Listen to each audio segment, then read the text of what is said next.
انسانوں سے خطاب فرما رہا ہے، مومن بھی، کافر بھی، منافق بھی، جو بھی ہے۔ اور یہ جو لفظ ہے یا ایہا الناس کا، یہ قرآن میں کئی جگہوں پر آیا کہ جو اس بات کا بھی اعلان ہے کہ قرآن کا پیغام تمام انسانیت کے لیے، یعنی جب دعوت دیتا ہے، دیکھیں ایک ان لوگوں سے خطاب کرتا ہے جو قبول کر چکے ہیں، انہیں فرماتا ہے یا ایھا الذین آمنوا۔ ان میں مضبوط ایمان والے بھی ہیں، درمیانے والے بھی ہیں، اور ضعیف ایمان والے بھی ہیں جو بالکل باؤنڈری پہ کھڑے ہوتے ہیں، تھوڑا سا پروپیگنڈا ہو تو ادھر چلے جاتے، ان کے ساتھ مل جاتے ہیں۔ سب کو اللہ تبارک و تعالی یا ایھا الذین آمنوا کہہ کر خطاب فرماتا ہے۔ لیکن بعض جگہوں پر کیا صورتحال ہے کہ تمام انسانیت، جنہوں نے قبول کیا ہے وہ بھی، جنہوں نے قبول نہیں کیا، کیونکہ دین اسلام اللہ تبارک و تعالیٰ کا کسی خاص قوم کے لیے پروجیکٹ نہیں ہے، کسی خاص شہر کے لیے، کسی خاص علاقے کے لیے، کسی قبیلے کے لیے، بلکہ ساری انسانیت کے لیے۔ جیسے خداوند عالم فرماتے ہیں اے یا ایھا الناس، اے انسانوں، کبھی فرماتا ہے یا بنی آدم، اے بنی آدم، آدم کی اولاد۔ یا ایھا الناس اعبدوا ربکم، اے لوگو اپنے پروردگار، اپنے رب کی عبادت کرو۔ یہاں پر معبود ہونا اور رب ہونا، یعنی توحید عبادت اور توحید ربوبیت، ان کو جوڑا ہوا۔ آپ توجہ کریں، کیا کہا جا رہا ہے؟ اے لوگو کس کی عبادت کرو؟ اپنے رب کی، یعنی جس کی عبادت ہوتی ہے وہی رب ہوتا ہے، جس کی عبادت ہے وہی رب ہے۔ یا ایھا الناس اعبدوا ربکم، اپنے رب کی عبادت کرو۔ کون رب؟ اب تعارف، یہ شاید پہلے بھی میں نے یہ عرض کیا ہو، یہ فارمولہ یاد رکھیں کہ وہ صفات کہ جو اللہ اپنی وحدانیت بتانے کے لیے بیان فرماتا ہے، اپنے تعارف کے لیے بیان فرماتا ہے، اپنی توحید بتانے کے لیے بیان فرماتا ہے، ان صفات میں کسی کو شریک کرنا یہ شرک ہے۔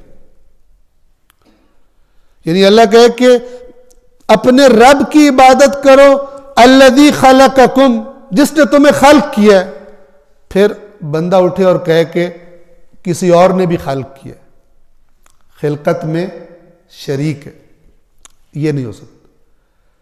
اب یہاں پہ دیکھیں چند چیزوں کو توحید کی علامات کے طور پر لایا جا رہا ہے کہ گویا اللہ کہنا چاہ رہا ہے کہ ان کی وجہ سے جس کے اندر یہ خصوصیات ہیں وہ تمہارا معبود ہے، اس کی عبادت کرو۔ تو اب انہی صفات کو اٹھا کے بندہ کہیں اور کسی میں رکھ دے تو یہ کیا ہو جائے گا؟ شرک ہو جائے گا۔ اگر آپ آیت میں غور کریں گے، میں نے آپ کو اشارہ کیا، عادت ڈالیں جب آپ گھر میں ہوتے ہیں کہ مثلا جو یہاں پڑھا جا رہا ہے خود سے تدبر، دماغ کو چلانے کی کوشش کریں، تو آہستہ آہستہ انسان قرآن کے مفاہیم کو اور بہتر سے بہتر درک کرتا ہے، چیزوں کو آپس میں لنک کرتا ہے۔ اے لوگو اپنے اس رب کی عبادت کرو الذی خلقکم، جس نے تمہیں خلق کیا، والذین من قبلکم، اور ان کو بھی جو تم سے پہلے تھے، یعنی سب کا خالق ایک ہی ہے۔ ایسا نہیں ہے کہ کوئی کسی کی مخلوق ہو، کوئی کسی کی مخلوق ہو، چند ہو، خالق ایک ہی ہے۔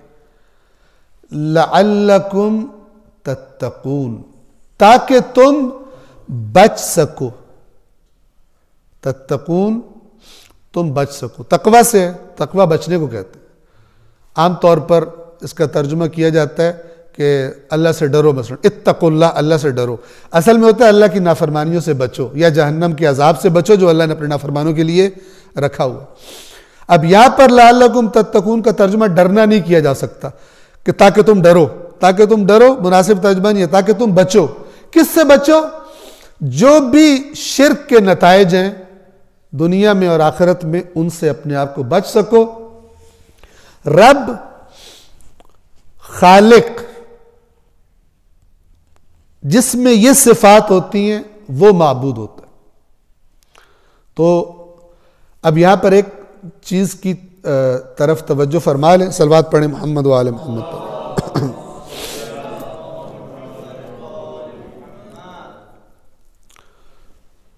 پہلے بھی عرض ہو چکا کہ الفاظ کے جو معانی ہوتے ہیں بعض اوقات وہ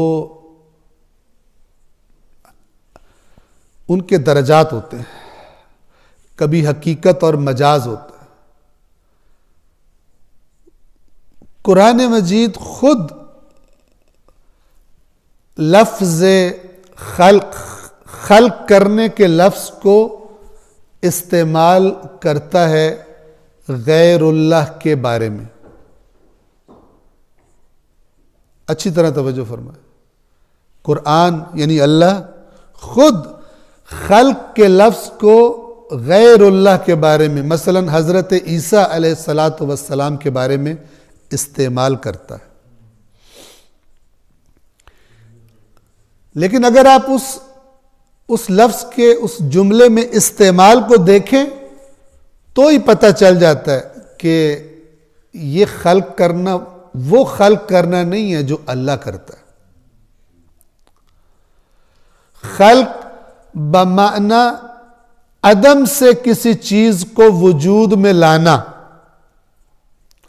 عدم سے یعنی لا شے، کچھ بھی نہیں تھا،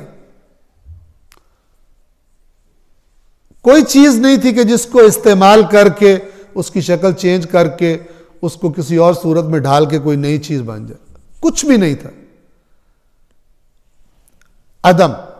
عدم سے چیزوں کو وجود میں لانا، یہ کام صرف اور صرف اللہ تبارک و تعالی کا، لہذا قرآن چیلنج کرتا ہے اس معاملے میں۔ اللہ تبارک و تعالی چیلنج کرتا ہے کہ یہ آسمان اور زمین اور جو کچھ ان کے درمیان ہے اللہ نے اسے خلق کیا ہے۔ جنہیں تم خالق سمجھتے ہو مجھے دکھاؤ کہ انہوں نے کیا خلق کیا۔ اگر تم کہتے ہو اللہ کے سوا اور بھی خالق ہیں تو انہوں نے کیا خلق کیا ہے مجھے دکھاؤ۔ اتنا ہی کہنا کافی ہے اللہ کا کہ خدا کے سوا کوئی خالق نہیں۔ اب حضرت عیسیٰ والا مسئلہ دیکھیں، کیا فرمایا؟ بس خود حضرت عیسیٰ کی زبان سے سورہ آل عمران میں اللہ تبارک و تعالیٰ فرماتا ہے انی اخلق لکم، کہ میں تمہارے لیے خلق کرتا ہوں، من الطین، مٹی سے، کہیئت الطیر، پرندے کی شکل۔ تو یہ تو آج آپ دیکھ لیں تو آپ کو دکانوں پر پرندے مٹی سے بنے ہوئے اور پتہ نہیں پلاسٹر آف پیرس سے بنے ہوئے اور فلان، وہ نہیں، یہ وہ خلقت نہیں ہے جو اللہ کرتا ہے۔ الفاظ کے استعمالات مختلف ہوتے ہیں۔ مٹی لے کر، گیلی مٹی لے کر اس سے پرندے کی شکل بنانا یہ معجزہ نہیں ہے۔ اگلا جو مسئلہ ہے فَأَنفُخُ فِيهِ، پھر میں اس میں پھونک مارتا ہوں، فَيَكُونُ طَيْرًا بِإِذْنِ اللَّهِ، تو پھر اللہ کے حکم سے وہ سچ مچ کا پرندہ بن جاتا۔ وہاں پہ کیا فرمایا؟ فَيَكُونُ طَيْرًا بِإِذْنِ اللَّهِ، اللہ کی طرف فوراً نسبت دے دی۔ تو یہ جو مختلف استعمالات ہیں بعض الفاظ کے، خود قرآن نے جن کو غیر اللہ کے بارے میں استعمال کیا ہے، ہرگز اس کا یہ مطلب نہیں ہے کہ وہ اس لفظ کا معنی جو غیر اللہ کے بارے میں استعمال ہو رہا ہے وہی ہے جو اللہ کے بارے میں استعمال ہو رہا ہے۔ تو پھر تو وہ اس معاملے میں اللہ کے برابر آ گئے، جبکہ اللہ کے برابر کسی بھی چیز میں کوئی بھی نہیں ہو سکتا۔ وَلَمْ يَكُنْ لَهُ كُفُوًا أَحَدٌ کا یہ مطلب ہے کوئی اس کی برابری اور ہمسری نہیں کر سکتا۔ اگر کوئی بھی شخص اس طرح کر کے کوئی بات بیان کرے کہ مثلا اس معاملے میں رسول اللہ جیسے ہیں، یہ باطل ہے۔ اس معاملے میں مولا علی مثلا اللہ جیسے ہیں، جیسے کہ آج کل بیمار ذہن کے لوگ باتیں کرتے ہیں اور قرآن سے دوری کی جو سزا ہے اللہ کی طرف سے، لوگ ان کی باتوں کو قبول بھی کر لیتے ہیں، یہ باطل ہے۔ اور یہ کوئی چھوٹا موٹا باطل بھی نہیں ہے، شرک بدترین چیز ہے کہ اللہ فرماتا ہے کہ جو یہ لے کر آئے گا میں معاف نہیں کروں گا اس کو۔ باقی جو خدا کے قواعد و ضوابط ہیں ان کے مطابق جسے چاہے گا مغفرت کر دے گا، لیکن ان اللہ لا یغفر ان یشرک بہ، اس کو اللہ معاف نہیں کرے گا کہ اس کے ساتھ کسی کو شریک بنایا جائے، اس کی ذات میں اور اس کی صفات میں۔ اور شریک آپ دیکھیں، شریک کسے کہتے ہیں؟ پارٹنر کو۔ پارٹنر کیا ہوتا ہے کہ مثلا ایک چیز ہے، اس میں دو پارٹنر ہیں، ایک پلاٹ ہے، دو پارٹنر ہیں، ایک کہتا ہے میں نے بیچنا ہے، جب تک دوسرا ایگری نہ کرے وہ نہیں بیچ سکتا۔ بینک میں چیک سائن کر کے بیچتا ہے، بینک والے کہتے ہیں دوسرے پارٹنر کا بھی سائن ہوگا اس پر تب چیک آنر کیا جائے گا، ورنہ ہم چیک کیش کرنے سے معذرت خواہ ہیں، آپ جتنے بھی اچھے ہیں، جتنے بھی قابل احترام ہیں، چیک کیش نہیں ہو سکتا آپ کا جب تک کہ دوسرا پارٹنر بیچ میں۔ تو اس طرح کی اللہ کی سلطنت میں، اللہ کی مالکیت میں، اللہ کی بادشاہت میں، اللہ کے حکم میں کہ اللہ نے حکم صادر کر دیا، ابھی کوئی سائن کرے گا اس کو تب وہ نافذ ہوگا، ایسا کوئی نہیں۔ اللہ تبارک و تعالی اس پوری کائنات اور اس کے تمام موجودات کا بلا شریک خالق بھی ہے، مالک بھی ہے اور حاکم بھی ہے، جو مرضی کرے۔ جو بات بھی اس تصور کو دھندلا کر دے اس سے دور بھاگے، چاہے وہ فضائل کے نام پہ بیان کی جائے، وہ فضائل نہیں ہوتے، وہ غلو ہوتا ہے۔ فضائل میں اور غلو میں بہت زیادہ فرق ہے۔ اے لوگو اپنے پروردگار کی، اپنے رب کی عبادت کرو جس نے تمہیں خلق کیا اور تم سے پہلے والوں کو بھی خلق کیا تاکہ تم بچ سکو، تاکہ تم بچو۔ اب تعارف جاری ہے اللہ کا، ریپیٹ کر دوں پھر تاکہ یہ ذہن نشین ہو جائے کہ وہ چیزیں کہ جن کے ذریعے اللہ اپنا تعارف کرواتا ہے وہ ہوتی وہی ہیں کہ جو یعنی خدا کہنا یہ چاہتا ہے کہ یہ ان صفات والا صرف میں ہوں، ورنہ یونیکنیس تو ڈیفائن ہی نہیں ہوتی اگر ایسی صفات سے کرائی جائے کہ وہ جو اوروں میں بھی موجود ہو۔ ابھی جو کہہ رہے کہ عبادت کرو کس کی؟ ایک تو جو تمہارا رب ہے اس کی، دوسرا جو تمہارا خالق ہے۔ آیت نمبر 22 اور کیا کیا، اور کیا تعارف ہے اللہ کا؟ الذی جعل لکم الارض فراشا، وہ کہ جس نے تمہارے لیے زمین کو بچھونا بنایا۔ فراش کہتے ہیں بستر کو جس پہ انسان آرام کرتا۔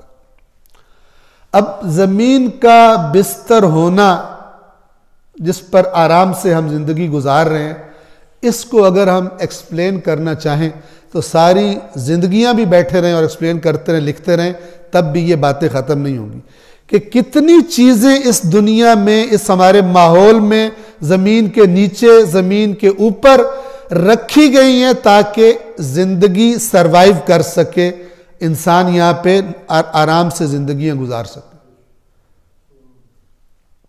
تھوڑا سا ان چیزوں میں بیلنس اگر خراب ہو، پوری زندگی انسانوں کی وہ ڈسٹرب ہو جاتی ہے۔ آپ خود دیکھیے کہ آج انسان پرانے انسانوں کی نسبت بہت طاقتور ہے، بہت ٹیکنالوجی اس نے اپنی دسترس میں وہ لے آیا ہے، رابطے پوری دنیا میں ایک چھوٹی سی جگہ کی طرح بن گئی ہے آرام سے، وہ تصور ہی نہیں رہا کہ دوسرے شہر میں کیا ہو رہا ہے تو بڑی دیر سے خبر آئے گی تو پتہ نہیں چلتا۔ اس ساری ترقی کے باوجود ایک تھوڑی سی تو نہیں ہے، ایک نظر نہ آنے والی چیز یہی کرونا کا جو وائرس ہے، اس نے اور کچھ نہیں تو یہ بتایا کہ کتنی تمہارے اندر کمزوری ہے کہ ایک چھوٹی سی چیز بھی تمہاری پوری کی پوری زندگیوں کو ڈسٹرب کر سکتی ہے، ادھر ادھر کر سکتی ہے۔ اور ابھی تو آپ یعنی ہم شکر کریں کہ اس وائرس کی جو قتل کرنے کی پرسنٹیج ہے وہ کوئی بہت زیادہ ہائی نہیں ہے، ٹھیک ہے، ورنہ جس طرح سے یہ پھیلا ہے تو یہ تو صفائی کر دیتا، شہروں کے شہر صاف کر دیتا۔ جس نے زمین کو تمہارے لیے بچھونا بنایا، بستر بنایا، آکسیجن کو آپ دیکھ لیں، یہ گریویٹیشنل پول کو آپ دیکھ لیں، زمین کے اندر سے جو چیزیں ہمارے کھانے کے لیے نکلتی ہیں ان کو آپ دیکھ لیں، پانی کو آپ دیکھ لیں اور گنتے جائیں، تمام نہیں ہوں گی۔ وَالسَّمَاءَ بِنَاءً، اور آسمان کو تمہارے لیے چھت بنایا۔ اب اس آسمان سے کیا مراد ہے؟ کیونکہ ہم جانتے ہیں، یاد رکھیے، سما عربی زبان میں بلندی کو کہا جاتا ہے، بنیادی طور پر سمو سے یہ بنا، اور سمو کا معنی ہوتا ہے بلندی۔ تو چونکہ جس کو ہم آسمان کہتے ہیں، نیلا آسمان، وہ بلندی کی طرف ہے، تو عرب اس کو بھی سما کہہ دیتے ہیں۔ اور انہی کے استعمال کے مطابق قرآن مجید میں سما بلندی کے معنی میں بھی استعمال ہوا ہے، اور آسمان کے معنی میں جو استعمال ہوا ہے اس آسمان سے مراد یہ نیلا رنگ نہیں ہے، جو اللہ تعالیٰ فرماتا ہے کہ وَلَقَدْ خَلَقْنَا السَّمَاوَاتِ، ہم نے آسمانوں کو بنایا، 7 آسمانوں کا ذکر کرتا ہے، اور 7 آسمانوں کے بارے میں قرآن مجید اشارہ کرتا ہے کہ ہر آسمان پر اس کے اپنے قواعد و ضوابط۔ وہ جو پہلا آسمان ہے، جس کو پہلا آسمان کہا جاتا ہے، پہلی بلندی کہ جو جدا کرتی ہے اوپر والے جہان سے، وہ سمجھ لیں کہ اس کے اندر یہ ساری کائنات ہے، یونیورس ہے، کہ جس کا بھی بہت ہی تھوڑا حصہ جو ہے وہ انسان اس کو صرف جان پایا ہے۔ جہاں تک سفر کرنے کا تعلق ہے، وہ تو ابھی جو قریبی ترین سیارہ مریخ، اس پر بھی جانے کے لیے مثلا پر تولے جا رہے ہیں، کوششیں کی جا رہی ہیں۔ اس کو اللہ تعالیٰ کہتا ہے کہ وَزَيَّنَّا السَّمَاءَ الدُّنْيَا، سب سے نچلا آسمان، سب سے نچلی بلندی، نچلی سے کیا مراد ہے؟ تمہارے اعتبار سے جو قریب ترین ہے، اس کو ہم نے ستاروں سے مزین کیا۔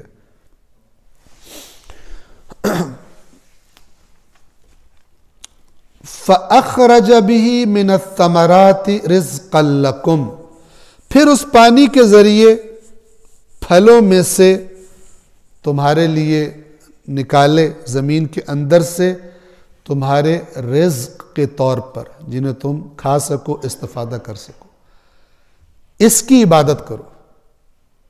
اب یہ خود بتا رہے کہ یہ کام صرف اللہ کا ہے، کسی اور کا نہیں۔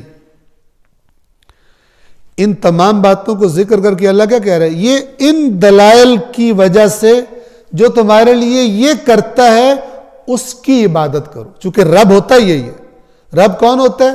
کہ جو مخلوقات کی تمام ضروریات پوری کرتا ہو، وہ رب ہے۔ اور پھر خالق بھی وہی ہے، رب بھی وہی ہے، یعنی خلق بھی اس نے کیا، وجود بھی تمہارا اسی کی طرف سے ہے، اور وجود دینے کے بعد اس نے چھوڑ نہیں دیا کہ جاؤ مرو۔ جو کچھ تمہاری زندگیوں کے لیے، زندہ رہنے کے لیے چاہیے تھا، وہ سارا کا سارا بھی وہی دیتا ہے، اور اسی کو رب کہتے ہیں۔ اور یہاں پر ایک چیز آ گئی، وہ ہے رازق ہونا، رزاقیت، رزق لکم، تمہارے رزق کے طور پر۔ اب دیکھیے بہت واضح ہے قرآن مجید، یہ ساری باتیں بتا کر ایک چیز سے منع کیا جا رہا ہے، اور وہ کیا ہے؟ فرمایا فَلَا تَجْعَلُوا لِلَّهِ أَنْدَادًا۔ جب ایسا ہے تو پھر اللہ کے لیے مثل قرار نہ دو۔ انداد جمع ہے ند کی، نون دال اور دال پر تشدید۔ ند کہتے ہیں مثل کو، نظیر کو۔ اور اگر آپ عربی لغات میں جا کے اس کا معنی دیکھیں تو ند، مثل بھی عربی کا ہی لفظ ہے، نظیر بھی عربی کا ہی لفظ ہے، تو پھر فرق کیا ہے ند میں اور مثل میں؟ تو وہاں اس کو ایکسپلین کرتے ہیں کہ ند اس مثل کو کہتے ہیں کہ جو کسی چیز کے جوہر میں شریک ہو، یعنی اس کا جوہر اس کی طرح ہو، یعنی اس کی وہ ذاتی طور پر اس کی طرح ہو۔ پس کسی کو اللہ کی ذات کے اعتبار سے، اس کو کسی کو ذات کے اعتبار سے اللہ جیسا قرار نہ دو کہ خداوند عالم جیسا ہے، جیسا اللہ کرتا ہے ویسے کوئی دوسرا بھی کر سکتا ہے۔ یہ سارے کام اللہ کے لیے مخصوص ہیں، پس ان معاملات میں کسی کو اللہ جیسا قرار نہ دو۔ آیت واضح ہے، فَلَا تَجْعَلُوا لِلَّهِ أَنْدَادًا، پس قرار نہ دو اللہ کے لیے کوئی اس کا مثل، کوئی مد مقابل، اس کا برابر۔ وَأَنْتُمْ تَعْلَمُونَ، جبکہ تم اس بات کا علم بھی رکھتے ہو۔ کیا مطلب؟ یعنی اگر تم غور کرو گے تو توحید فطری چیز ہے، تو اللہ کے برابر تم کسی کو نہیں پاؤ گے۔ جب نہیں ہے تو پھر ایسے کام، ایسی حرکتیں نہ کرو۔ صلوات پڑھیں محمد و آل محمد۔